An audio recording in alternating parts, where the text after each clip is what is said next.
All right, here we go. And we are ready to roll. It's 32 minutes past 7 a.m. It's a beautiful Monday morning here in the city of Lagos, Nigeria. Wherever it is that you are listening to us, you're tuned in to the Smooth Breakfast here on Smooth 98.1, where we love music and we love life. We love to also dive into the big talking points, the big stories in the papers. Freshly pressed is what you are tuned into at this time. My name is Ayokunmi Kekiriek. I'm ready to walk you into what the news cycle has in store and set the tone for your week as well. We do this every single working day of the week, Mondays through Fridays at 7:30 a.m. Join us as you always do on WhatsApp and leave your messages for us on YouTube. We love to hear from you, or should I say, read from you. The WhatsApp number is 0911 990 981 0911 YouTube, you can find us streaming live at Smooth 981 FM Lagos, Smooth 981 FM Lagos for all the blast moves and everything. Make sure you leave this comment because I'm pretty sure that with the stories we have on the table or on the menu this morning, you are going to have a lot to say. Joining me to set the ball in motion and give some perspective on the issues on the ground, two fine gentlemen joining me, AB Bozimo, and of course, Mr. C. AB, good morning to you. Great to see you once again. Good morning, Ayo. Good morning, Mr. C. And good morning to all of the wonderful listeners, including those who inhaled a bit of tear gas at the convention. I hope they feel better now. Mr. C, good morning to you. Welcome. Good morning, Aya. Good morning, Navy. Good morning, Lagos. Good morning, data boys. Good morning, city boys. Good morning, village boys. Good morning, delegates. Alpha. All the boys, welcome into this show. All right, let's get this show on the road. Let's set the ball rolling big time. Mr. C, let us begin talking about security matters. The Guardian is where we shall pitch our tent to begin with. And the Catholic Bishop of the Ondo Diocese, Jude Arogundade, has described as saddening the position of the federal government that bandits and terrorists are prodigal sons who deserve a second chance in life while describing the stance of the government as insulting to the intelligence of Nigerians. Arogudade emphasized that the claim was an indication that the government is on serious with its determination to combat insecurity in the country. It is interesting because even as the chief of army staff, Lieutenant General Waidi Shaibu has ordered troops and other security agencies in the country to sustain relentless, proactive, and intelligence driven operations against terrorists and other criminal elements across the Federation. It's one thing to say that, but on the other hand, the comments made that seem to say that we're kind of going easy on these people, talking about repentance and so on and so forth. The comments and the body language, they're definitely at odds with each other. Yes, I can't agree more, Aya. So we have the NSA describing these criminals and miscreants as family members. They're not my family members, so I'm not sure what he was on about. Then we have the chief of defense staff saying they're like prodigal sons. Again, I don't know what he's on about. So when I take the comments of two of the top security officials, because the CDS is senior to everyone bar the NSA. So when the two most senior guys outside the Minister of Defense are referring to these terrorists as brothers, family members, and prodigal sons, I'm not sure what the chief of army staff is stressing himself for. Because it then seems like this is truly a house divided against itself. Hmm. Now, in one breath, they say, not we say that they say that they are fighting terrorism. In another breath, you have senior security officials coming out to make statements that are insensitive At when best. at best, when perceived by families of Nigerians who have lost their members to these non-state terrorist killers. I'm talking about servicemen who have lost their lives in the line of duty. When you make statements like these, what are their family members supposed to feel? To innocent civilian Nigerians who have had their lives prematurely terminated, when they hear statements like this, what are they supposed to feel? And then it circles back again. What is the Nigerian dream or life? What is the ideal Nigerian dream? What is the value of a Nigerian life? We still don't have an answer to that question. Between January and March, we've lost thousands of Nigerians, yet we are not at home.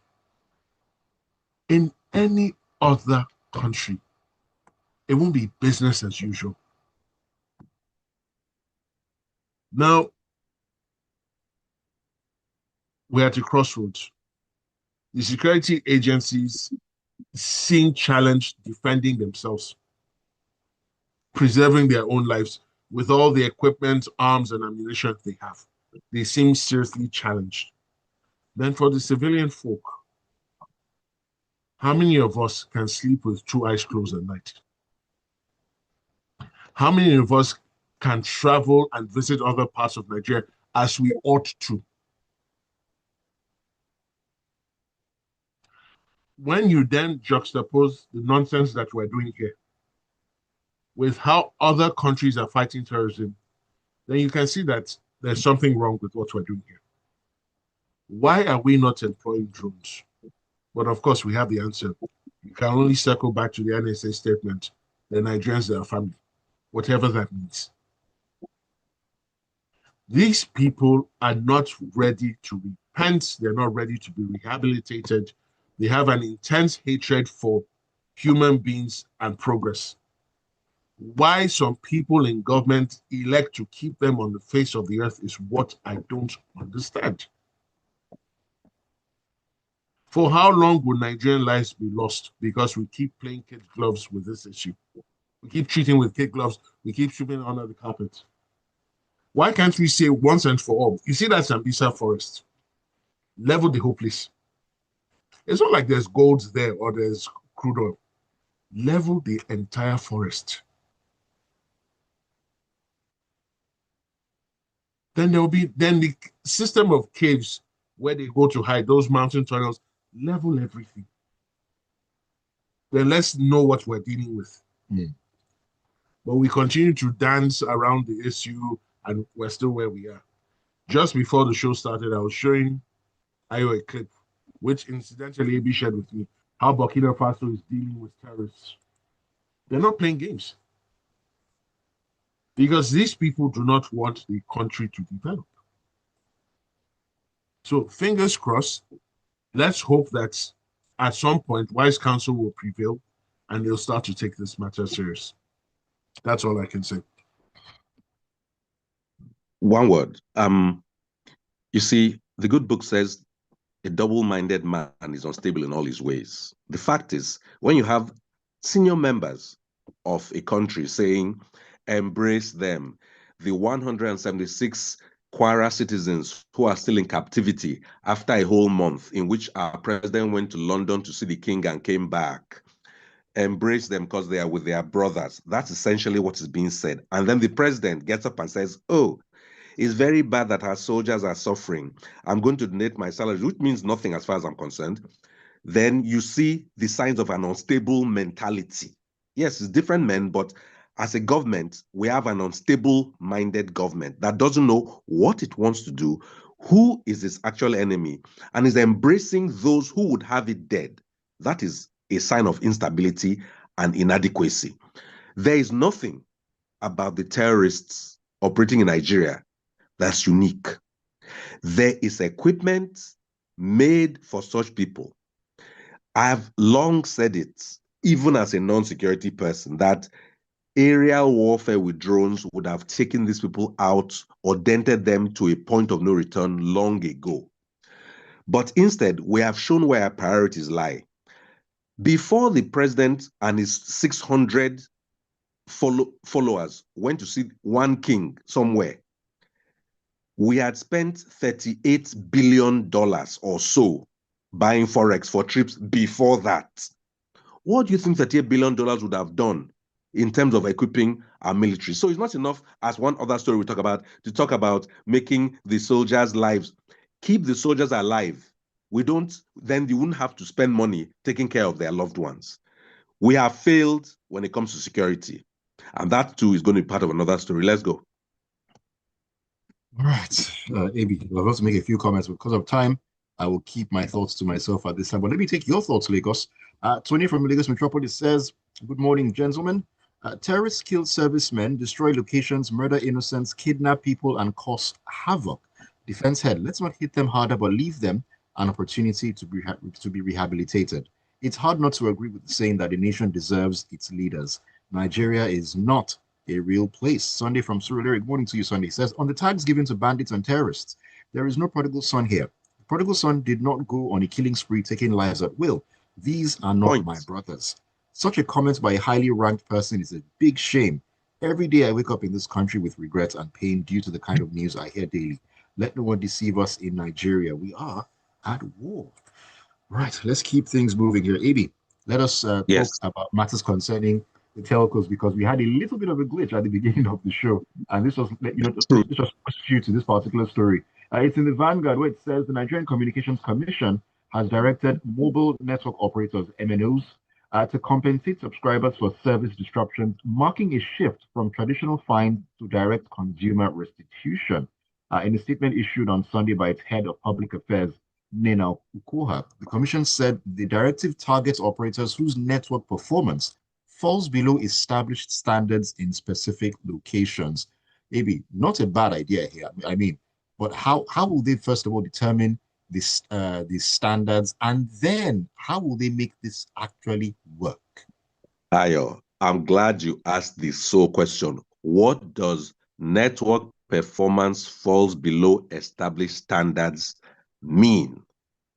As you said, as we're trying to come on air just now, there were some hiccups. Fortunately, I'm able to see your beautiful post APC convention faces, but it was it was dodgy.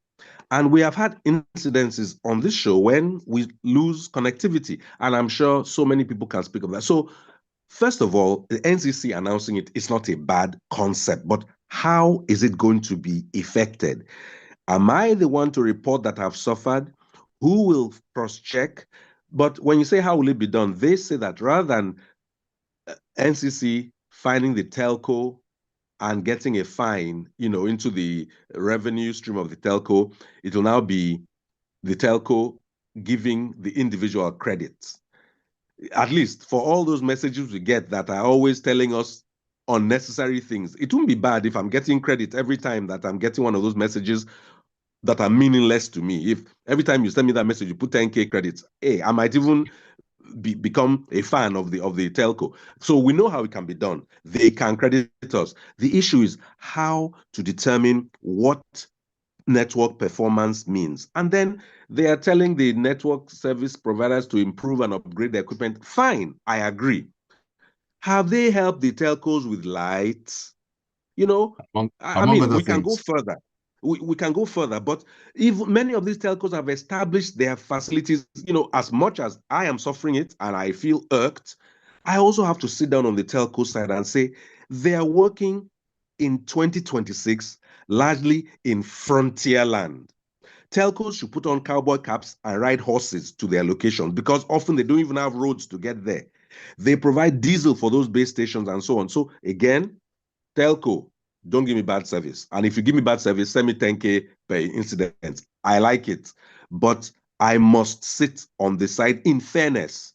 The telcos too need support to do their work better. So we need an entire ecosystem that functions better. The regulator, Right. yes, suggests the fine, but the regulator represents the government. Government give the telco support, and at the end of the day, these fines will be meaningless.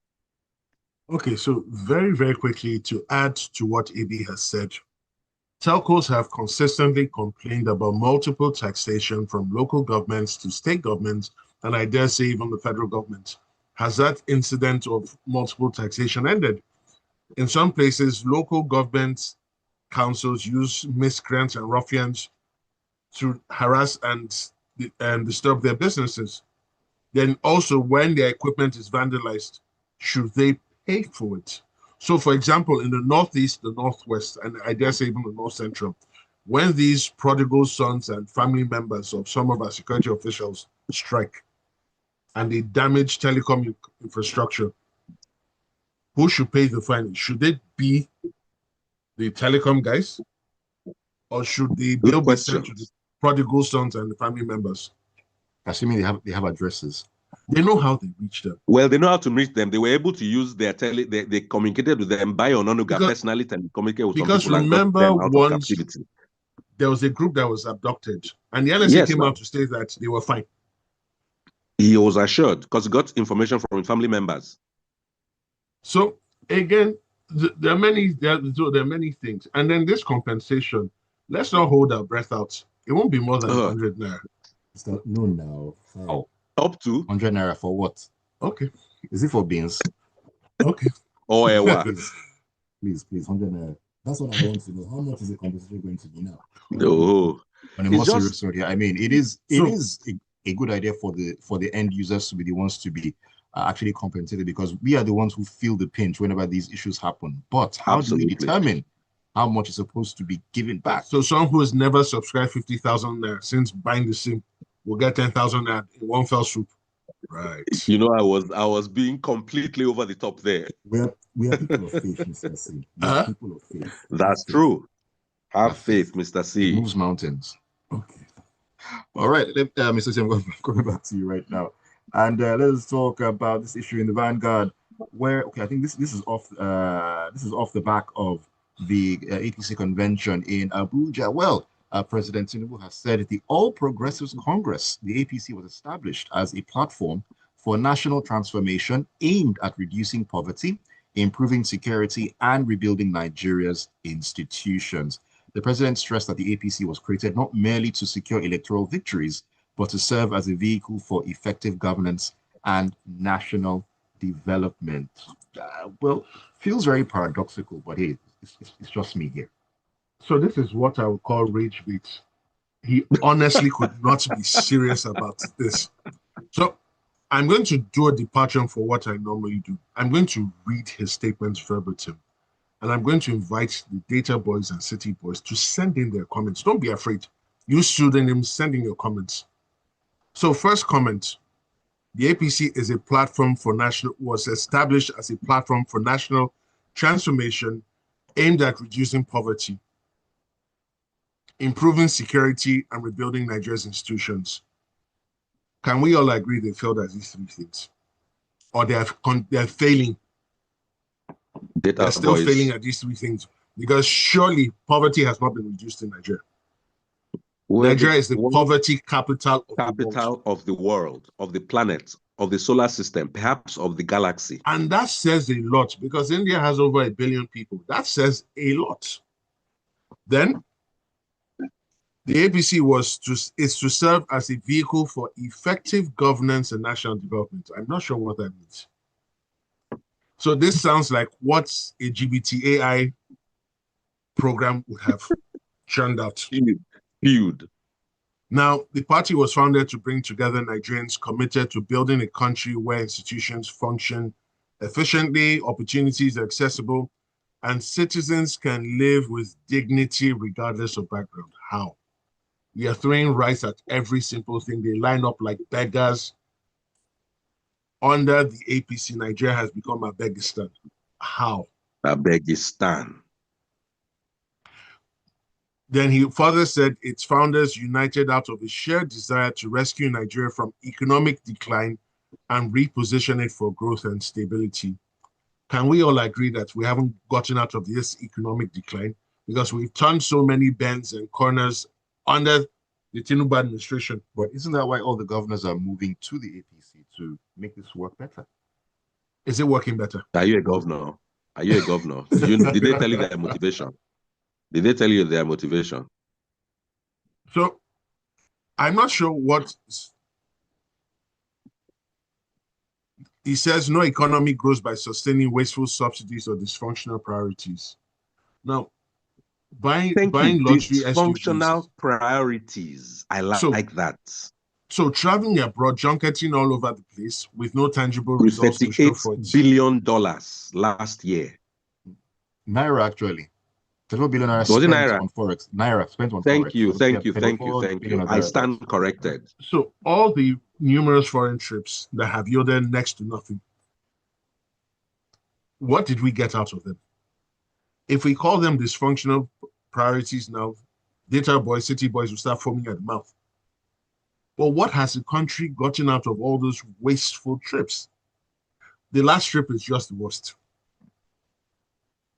We got a I loan. do, no, they called it an investment deal. They didn't call it a loan. It's a loan. It's the British They government called that it. told us it's a loan. The people who are giving you are naming it. You are renaming it by yourself. Abina Abiku. So here we are, right? Listeners, and signing off now. Do you agree that the APC has achieved anything it set out to achieve, assuming those goals or targets were even true in the first place?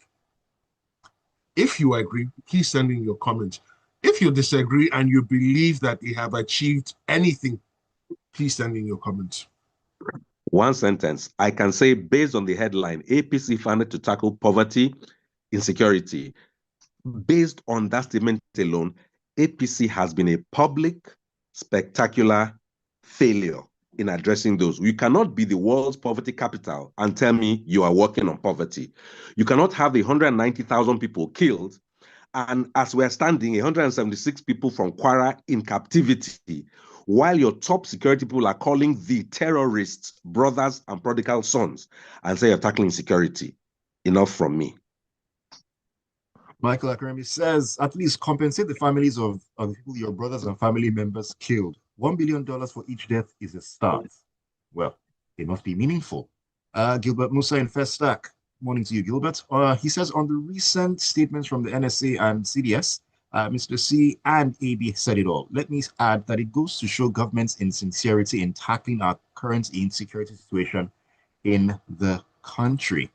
Tony Marimbich says, good morning. With these kind of rhetorics coming from those at the hierarchy of our defense system, lay that side by side with the fact that government will never name and prosecute sponsors of terror in our land, giving to them via free intel. I'm tempted to say that these terrorists and their sponsors have very likely cast spells on them. And maybe we should begin to go spiritual on this fight when it's not Harry Potter, Tony. Let's not cast spells. Let's not say cast spells, because that gives them a way out. It's not a spell. They are very aware of what they are saying and doing. They believe it. If not, they wouldn't say it. Says, in fact, for the government to be saying the party is on a mission to save the nation economically in light of the realities and the results we can all see, I think they are completely cut from our world. We need to bring them back home. All right, AB, let us talk some numbers dissonance here. Yes. We're stepping into the punch where it says nearly 60% of employers in Nigeria say that graduates are not job ready, underscoring a widening gap between academic training and industry expectations, according to a new report. Because of time, I'll let you jump into this one, AB. 60%. Well, a certain on the street lighter note statement would say school na scam. And that, unfortunately, is some of the mentality. There have been studies that have shown that since the introduction of digital means, these new generation are the first generation in history that are less intellectually able than their previous generations. But that said, down to the story, what does job ready mean? It means not only do you have some of the academic skills, you have the temperament and ability to understand that work is more than what you can do on your computer, your timing, your attitude, and everything. And they're saying, look, the people are not.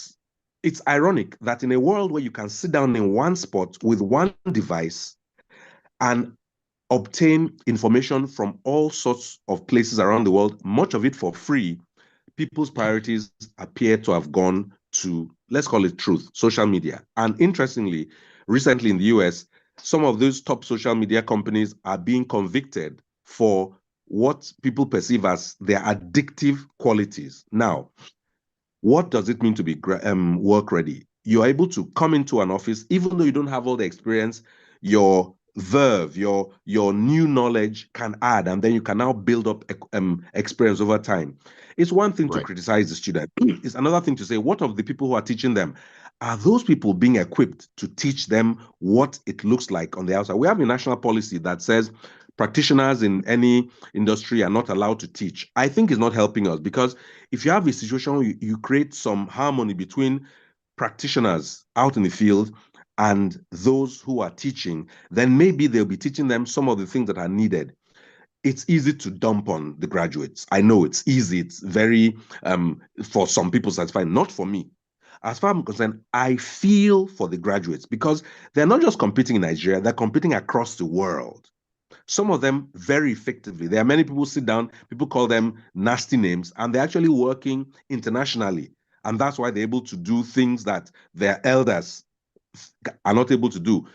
We have to address it by improving the quality of teaching, not just Right. adjusting curriculum, then also encouraging the children, the graduates, the university people to understand that there's much more to life than likes. And last of all, provide light so that in the schools, not just in the hostels, but in the laboratories, in the libraries, and in the classrooms, there is light with which they can actually study calmly. You can't have a student who's worried about where to fetch water, where to run this, where to do that, where to iron their clothes. That student is not in a state of mind where they can truly absorb the information. The world information sources have exploded dramatically. We have to adapt to that and make sure that these students who we are preparing are properly equipped, not just to compete in Nigeria, but to compete internationally. We need a close look at the school. And these people know because they send their children out constantly to go and get that world-class education, then sit down here and give loans. That should be grants. You know what?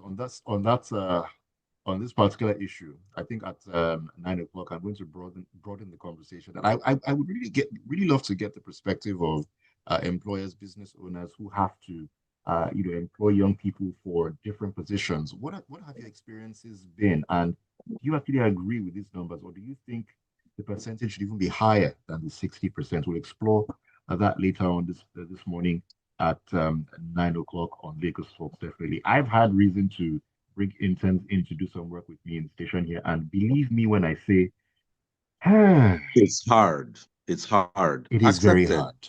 It is very hard. Accepted. But we It's must painful. embrace them. We must embrace them rather than, in this case, I feel, let me not say it wasn't my line. It was the person was pointing out a perspective.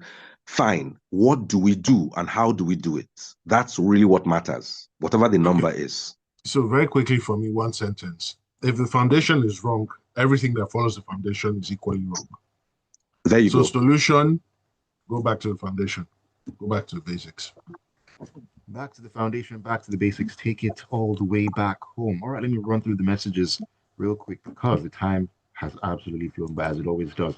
Tayo just says APC and PDP are busy holding conventions, and some Nigerians are in captivity while others are dying in Plateau. That is true. Some more attacks in Plateau State. Very thought for those out there in Plateau. I've heard a curfew has been put in place till the 1st of April by the governor in the state. Does the curfew affect the brothers or is only the citizens? I just want to know. Do the prodigals, are they also affected by the curfew or they are free as brothers? No. They're not bound by government directives. But they are brothers as and prodigal brothers, sons. as relations, okay.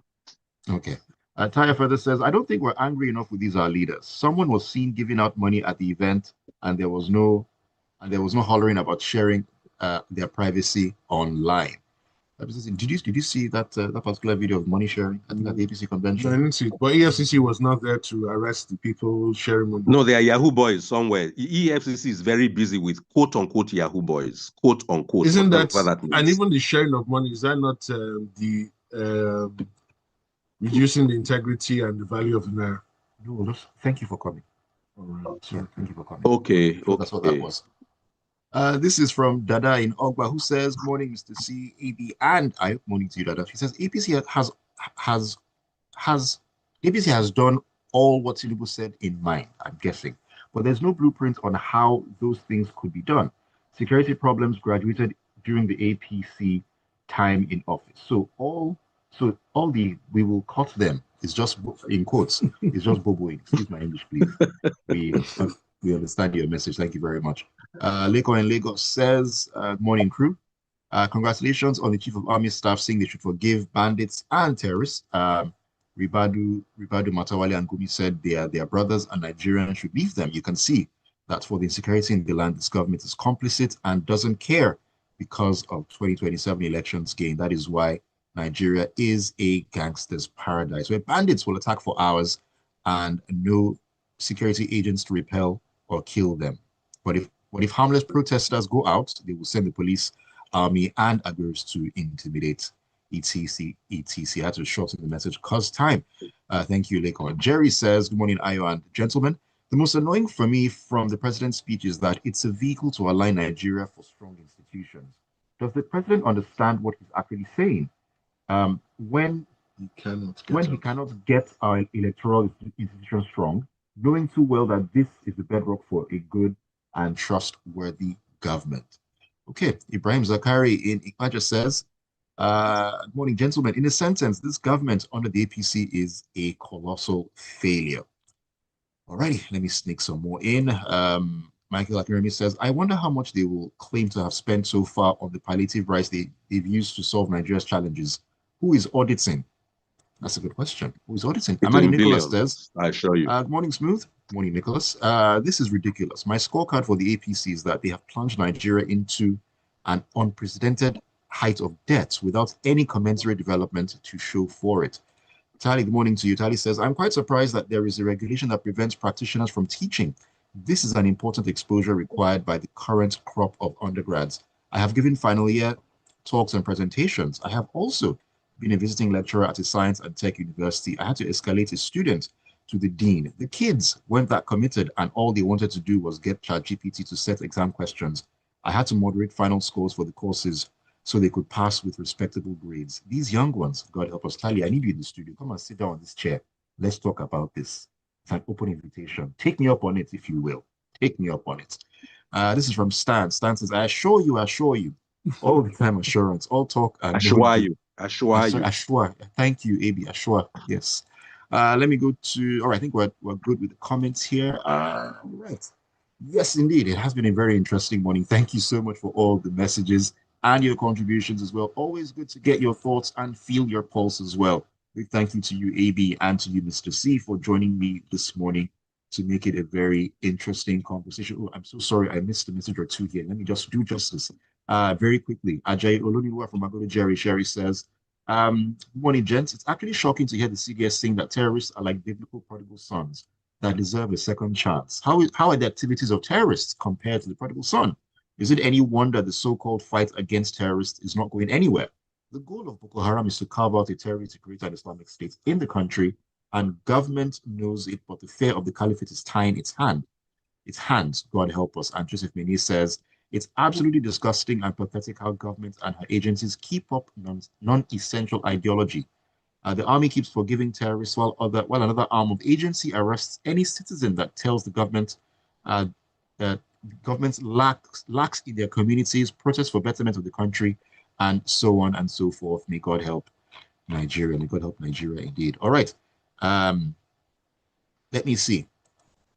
Mr. C. AB, thank you so much. AB, let me just take you first. Thank you, Ayo. I assure you that you all have a wonderful week ahead. By the grace of God, you will achieve your goals and dreams, despite the cognitive dissonance of most of those in position of leadership in Nigeria. Go forth and conquer this holy week. All right, Mr. C. Thank you, Ayo. Thank you, AB. Thank you, wonderful listeners. I'm disappointed the data boys and the city boys couldn't send any comments. Maybe they had no power and they send them in after. But let's go out. Let's have a profitable week ahead. And let's all collectively ask God for mercy, because without his mercy, we are cooked. All right, thank you so very much. As AB said, go out and conquer. Do not stoop to conquer, like Oliver Goldsmith in his work of literature. Thank you so much once again. My name is Ayokunmi. Keep it tuned to the Smooth Breakfast here on Smooth 98.1. It's all about sports at 8:15 as we take a walk into the locker room.